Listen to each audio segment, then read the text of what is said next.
আগরতলা রবীন্দ্র শতবার্ষিকী ভবনে সুর সম্রাট শচীন দেববর্মনের জন্মজয়ন্তীতে শ্রদ্ধা জানান মুখ্যমন্ত্রী ডক্টর মানিক সাহা। অনুষ্ঠানের শুরুতে প্রতিকৃতিতে মাল্যদান করে শ্রদ্ধা নিবেদন করেন মুখ্যমন্ত্রী। বক্তব্যে শচীন দেববর্মনের সঙ্গীত জীবন ও কৃতিত্বের প্রশংসা করে তাকে ত্রিপুরার গর্ব বলে উল্লেখ করেন। সুর সম্রাট শচীন দেববর্মনের জন্মজয়ন্তী উপলক্ষে আগরতলা রবীন্দ্র শতবার্ষিকী ভবন অনুষ্ঠিত হয় এক শ্রদ্ধাঞ্জলি অনুষ্ঠান। রাজ্যের মুখ্যমন্ত্রী অধ্যাপক ডাক্তার মানিক সাহা এই অনুষ্ঠানে উপস্থিত থেকে শ্রদ্ধা নিবেদন করেন কিংবদন্তি এই সঙ্গীত সাধকের প্রতি।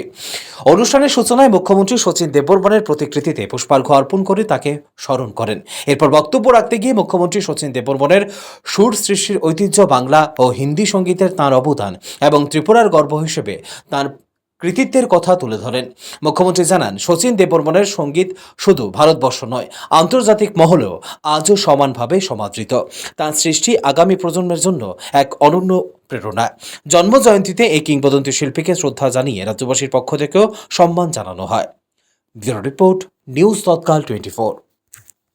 যখনই এই ধরনের সৃষ্টি হয় বা যারা ঠিক আছে, আমরা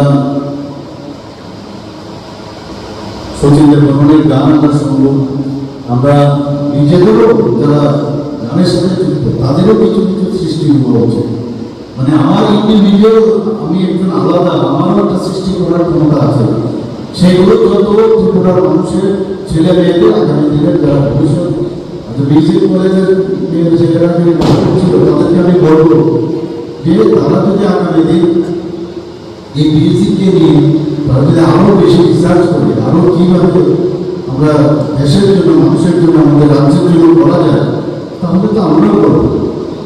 আমাদের সবাই জানে যে আজকে কুমিল্লা জেলার জন্য হয়েছে, তো যেটা ত্রিপুরার তো বাউন্ডারি অনেক জায়গায় ছিল। আপনারা দেখছেন নিউজ